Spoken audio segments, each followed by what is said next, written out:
ಹಾಗಾಗಿ ನಿನಗೆ ಒಳ್ಳೆಯ ಸಂಸ್ಕಾರ ಉಂಟು ಅಂತ ನಾನು ಭಾವಿಸಿದೆ. ಆ ರಕ್ಕಸನ ಸಹವಾಸದಿಂದ ನಿನ್ನ ತನವನ್ನು ಮರೆತು ಆ ರಕ್ಕಸನ ಬುದ್ಧಿಯನ್ನೇ ಮೈ ಮೇಲೆ ಹೊಂದಿಕೊಂಡು ನಿನ್ನ ಮಕ್ಕಳಿಗೂ ಅದನ್ನೇ ಕಲಿಸಿದ್ದಾರೆ. ಜನನಿಗಾನು ಮೊದಲದು ನಿಜ ಅಲ್ವಾ? ಅದಕ್ಕೆ ಇನ್ನಂತ ಜನನಿ ಈ ಮಕ್ಕಳಿಗೆ ಇಂಥ ದುರ್ಬುದ್ಧಿಯನ್ನು ಕಲಿಸಿದರೆ ಲೋಕದಲ್ಲಿ ಉಳಿದ ಮಕ್ಕಳು ಅಥವಾ ತಾಯಿ ಹೇಗೆ ಪಾಠಾದಿಸು ಆಲೋಚನೆ ಮಾಡಿ ನಿನ್ನಂಥ ಮೇಲ್ಲೋಕವಾಗುತ್ತಲೇ ಈ ರೀತಿ ವರ್ತಿಸಿದೆ. ಸಾಮಾನ್ಯ ಜನರ ಬಾಳೆಯನ್ನು ಹಾಗಾಗಿ ಉಳಿದವರಿಗೆ ನಾವು ಹೇಳುವಂತೆ ಕೊಡಲು ಅವರಿಗೆ ನಾವು ಆದರ್ಶವಾಗಿರಬೇಕು. ಹಾಗಾಗಿ ಇನ್ನು ಮುಂದೆಯಾದರೂ ಮಾಡಿದ ತಪ್ಪನ್ನು ತಿದ್ದಿಕೊಂಡು ಸುಕ್ಷೇಮವಾಗಿ ಇರುವುದಿದ್ರೆ ನಮ್ಮ ಅನುಗ್ರಹವನ್ನು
ಮುಂದೆ ನಿಮ್ಮ ಜೀವನವಾದಿ ಉಜ್ವಲವಾಗಿ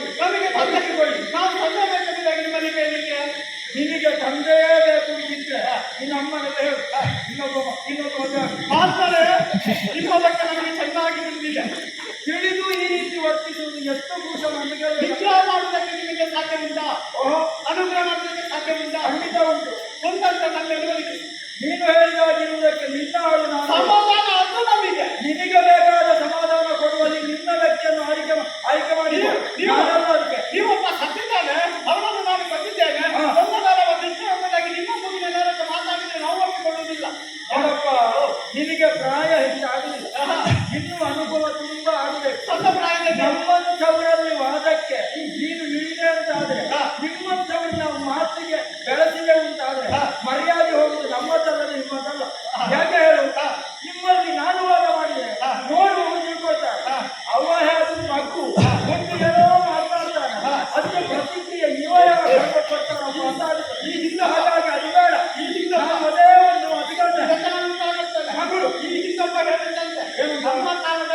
ಮಾಡಿದ್ರು ಹಾ. ಏನು ಇಲ್ಲ. ಹಾ. ಹೇಳುದು ಮಾತ್ರ ಯಾಕೆ ಇವನ ಮುಂದೆ ನಾವು ಸಣ್ಣವರಾಗ್ತೇವೆ ಎಂಬುದಾಗಿ ನೀವು ಕೂಡ ಹಾ. ನನ್ನ ಮುಂದೆ ಹೇಳುತ್ತೇನೆ ನೀನು ಜನ ಅಲ್ವಾ ನನ್ನ ಮುಂದೆ ಮಾತಾಡಬೇಕು ಎಂಬುದಾಗಿ ಹಾ. ಆ ರೀತಿಯ ಕಾಸಾರದ ಮಾತನಾಡಿದ್ರು ಕೂಡ ಹಾಗಲ್ಲ.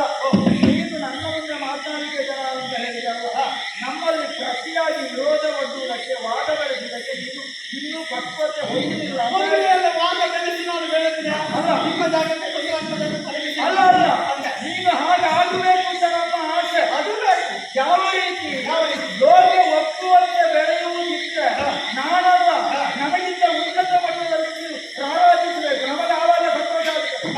ಅದು ಬಿಟ್ಟು ಸುಮ್ಮನೆ ಮಕ್ಕಳಾಟಿಕೆ ಮಾಡಿದ್ರೆ ಒತ್ತು ಹೋಗುವುದಲ್ಲದೆ ಏನು ಪ್ರಯೋಜನವಿಲ್ಲ. ಅಬ್ಬೋ, ಒಬ್ಬ ಕಿತ್ತಿಟ್ಟಾನೆ. ಹಾಗಂತ ಹೇಳಿಸುವವ ತಾನು ಸರಿಯಾಗಿ ನಿಲ್ಲಬೇಕು. ಹಾಗಂತ ಮತ್ತೊಬ್ಬನ ಕೈಗೆ ಸಿಗಬೇಕಾಗ್ತದೆ. ಇಲ್ಲಿ ಯಾವುದಾಗಿ ಮೊದಲು ನಾವು ಸರಿ ನಿಲ್ಲಬೇಕು. ಆಮೇಲೆ ಲೋಕದ ಬಗ್ಗೆ ಲಕ್ಷ್ಯ ಕಲಿಸಬೇಕು. ಪುಣ್ಯಾತ್ಮ ನಾನಿಷ್ಟು ಅಂತ ಹೇಳಿದವನು ಇದ್ದವ ನಿನ್ನ ತಂದೆ. ಈಗ ಅವನನ್ನು ಎಬ್ಬಿಸುವ ಪ್ರಮೇಯ ಇಲ್ಲ. ಎಬ್ಬಿಸಬೇಕಂತ ಅದರೊಂದಿಗೆ ನೀವು ಬೀಳುವುದು ಬೇಡ. ನೀವು ಈಗಲೇ ನೆಟ್ಟಗೆ ನಿಂತುಕೊಳ್ಳಿ ಅಂತ ನಾನು ಇಷ್ಟು ಉಪದೇಶ ಮಾಡಿದೆ. ನೀವು ಕೇಳುವುದಿ ನಿಮ್ಮ ಬುದ್ಧಿ ಹಾಗಂತ ನನಗೆ ಒಂದು ವೇಳೆ ನೀವು ನಮ್ಮನ್ನು ಅಲ್ಲ, ನಿಮ್ಮ ಬುದ್ಧಿ ಅಂತ ನನಗೆ ಅರ್ಥ ಆಯ್ತು. ಏನಂತ ಬೆಂಕಿ ಸುಡ್ತದೆ ಅಂತ ಗೊತ್ತಿದ್ರು ಮತ್ತೊಂದು ಕೈ ಹಾಕ್ತೇವೆ ಅಂತ ಹೇಳಿದ್ರೆ ಏನು ಮಾಡಿ? ಇಲ್ಲ, ನಾವು ನೀರು ಹಾಕಬೇಕು ನಿಮ್ಮಲ್ಲಿ. ಅದಲ್ಲ, ನಂಬಿಸಬೇಕು. ಇದಲ್ಲ, ಇದು ಹಾಗಾಗುವುದಿಲ್ಲ. ನೀವು ಹಾಕಿ ನಂಬಿಸಿ ಅದು ಇದಲ್ಲ ಅನ್ನುವುದು ನಿಮ್ಮ ಅಯ್ಯನಿಗೆ ಈಗಲೇ ವೇದ್ಯ. ನೀವು ಅದನ್ನೇ ಮುಂದುವರಿಸಿದ್ದಾರೆ ಪರಿಣಾಮ ಕೆಟ್ಟಲ್ಲ. ಸಾಕೆ ಸಿರಿಯರು.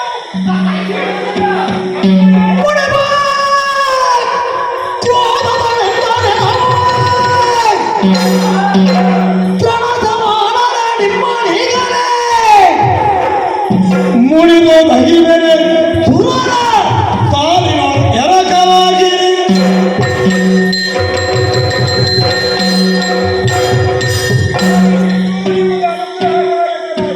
ಸಮಾಧಾನದಿಂದ ವ್ಯವಹರಿಸಿದ್ರು ನಿಮಗೆ ಕೇಳುವ ಕಾರಣ ಇಲ್ಲ. ಖಂಡಿತ ಇಲ್ಲ. ಹಾಗಿದ್ರೆ ಕರ್ಮಕ್ಕೆ ತಕ್ಕ ಪ್ರತಿಫಲವನ್ನು ಪ್ರತಿಯೊಬ್ಬರು ಉಣ್ಣಲೇಬೇಕು. ಇಳಿದಾಗಲಿ ತಿಳಿಯದಾಗಲಿ ನೀರಿಗೆ ಹಾಡಿಗೆ ಮುಂಚಾದ್ರೆ ಮೈ ಒದ್ದೆಯಾಗದೇ ಇರ್ತದ ಆಗಿದ್ದಾರೆ. ಹಾಗಾಗಿ ನೀವು ಒದ್ದೆ ಮಾಡಿ ಆಯಿತು ಅಂದ್ರೆ ಒದ್ದೇನಿಲ್ಲ. ನಿಮ್ಮ ಅಯ್ಯನ ಗಾಡಿಯನ್ನೇ ನೀವು ಮುಂದುವರಿಸಿದ್ದಾರೆ.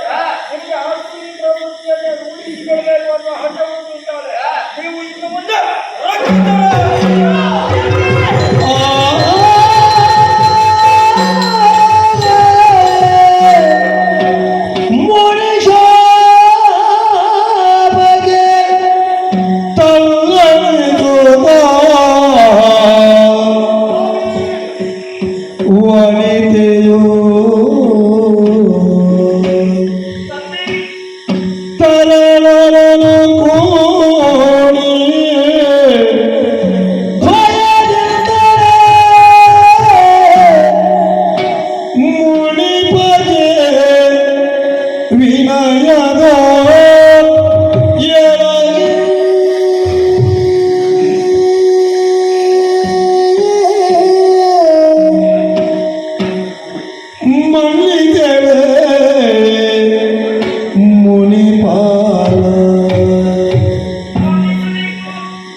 ವನಿತೆಗೆಲ್ಲರ ಬರಿದೆ ದುಃಖಿತ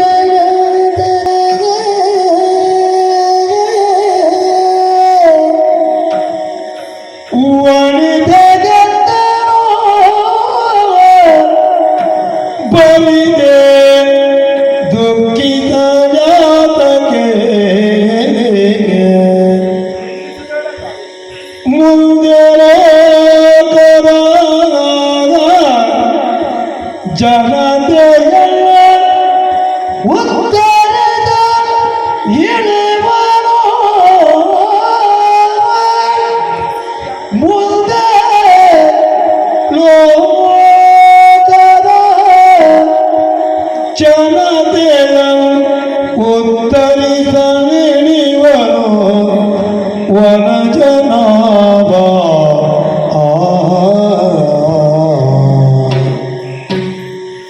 ದಾಶರಥಿ ಎಂದೆನಿದೆ ಭಗ ಲೋಕೇಶನಾಥನ ಶಬ್ದದಲ್ಲೇ ದಾಶರಥಿ ಎಂದೆನಿದೆ ಭಗ ಲೋಕೇಶನಾಥನ ಶಬ್ದದಲ್ಲೇ ತನಗಾದೆ ಒಂದು ಪಡೆಯೋ ಬೇರೆ ಇವ ಮಾತನೆನೋ ಬರೆದೆ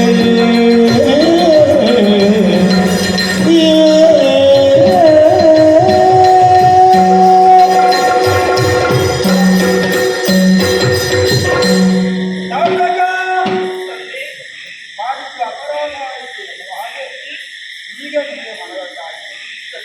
ಅದೆಷ್ಟು ಪ್ರಯತ್ನ ಪಟ್ಟು ನಿಮ್ಮ ಮನ ಒಲಿಸಿಲ್ಲ ಕೇಳಲಿಲ್ಲ. ಆದರೂ ನೀನು ಮಮ್ಮಲ ಮರುಗುವ ಈ ದೃಶ್ಯವನ್ನು ಕಂಡಾಗ ನನ್ನ ಅಂತಃಕರಣ ಕರಗಿದೆ. ಹಾಗಾಗಿ ನಾವು ಋಷಿಗಳು ಎಷ್ಟೇ ಕೋಪ ಬಂದರೂ ಅದು ದೀರ್ಘಕಾಲ ಉಳಿಯುವುದಿಲ್ಲ. ದೀರ್ಘ ಕೋಟಿಗಳಷ್ಟು ಹೊರತು ದೀರ್ಘದೇಶಗಳು ನಾವಲ್ಲೇ ಅಲ್ಲ. ಹಾಗಾಗಿ ಶಾಪ ವಾಕ್ಯ ಬಾಯಿಂದ ಹೊರಹೊಮ್ಮೆ ಆಗಿದೆ. ಬಿಟ್ಟ ಬಾಣ ದೊಡ್ಡ ಶಾಪ ಯಾವತ್ತೂ ಸುಳ್ಳಾಗುವುದಕ್ಕೆ ಸಾಧ್ಯವೇ ಇಲ್ಲ.